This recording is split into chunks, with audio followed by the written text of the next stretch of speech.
لگائی جا رہی ہے، کہیں ان کو دفنایا جا رہا ہے، ان کے سینے پہ چھریاں چلتی ہیں کیونکہ 76 سالوں سے وہ خون چوس رہے تھے آپ کا۔ اب آپ نے کہا نہیں، ہم آپ کو یہ خون نہیں چوستے دیں گے۔ اب آپ بغیر اس کے اپنا نظام چلا کے بتاؤ، مزدوری ہم کریں، غریب گھنٹی بیلچا مارے، دکاندار اپنی مزدوری کرے، جو ہمارے غریب ٹرانسپورٹر ہیں، میں رکشہ اور بائکیں والے کی بات کروں گا، اس وقت تو بڑا ٹرانسپورٹر بھی ہینڈ ٹو ماؤتھ ہو گیا اس مہنگائی کے دور میں چھوٹے کی بات کرتا ہوں کہ وہ دن رات جو ہے وہ باہر سڑکوں پہ ذلیل و خوار ہو سردی گرمی میں، اور مہینے کے بعد اس کو بل آ جائیں جن کے اندر ناجائز ٹیکس لگے ہوں، اور وہ ٹیکس لینے کے بعد یا تو آپ اس اسٹیٹ پہ لگائیں، اس غریب پہ لگائیں، وہ آپ باہر بیرونی ملک دوروں پہ لگا رہے ہیں۔ اور مجھے ایک بات بتاؤ، ایک آپ کو اور قانونی بات بتاؤں، ہمارے پاس کوئی قانونی اختیار نہیں ہے کہ ہم دنیا میں جا کے اپنی بات کر سکیں۔ یہ میں قانونی بات کر رہا ہوں کہ جب انہوں نے لکھ کے دے دیا، جب آپ کا UNO آپ کا ایک ایگریمنٹ ہوا، اس کے اندر ہمارے پاس نہیں ہے اپنے حقوق کی بات کرنا، وہ پاکستان کو آپ نے دے دیا ہوا ہے۔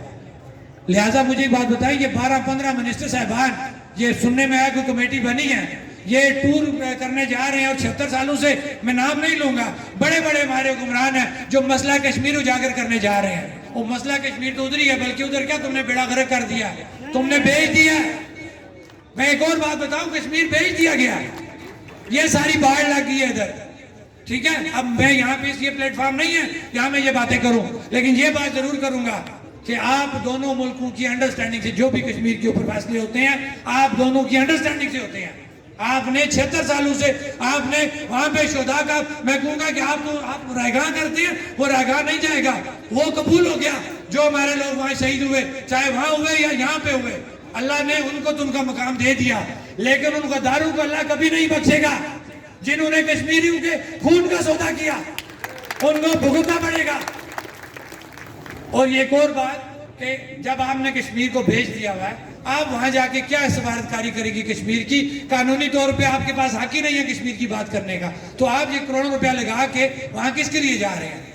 کیوں جا رہے ہیں کہ یہاں سے ہم بجلی کے بلوں میں اور ٹیکسز ہم ان کو کھلے دے رہے ہیں، پیسے ان کے پاس کھلے جا رہے ہیں اور یہ عیاشیاں کر رہے ہیں۔ لہٰذا آپ لوگوں کو جو بات سمجھانے کی ہے کہ اپنے حقوق کو سمجھو۔ جو ایک غریب ہے نا، میں سرکاری ملازم کی بھی بات کروں گا، وہ بھی ہمارے ساتھ ہے۔ میں نے اس دن بھی بات کہی تھی کہ ہمارے پولیس والے ہمارے بھائی ہیں، سرکاری ملازم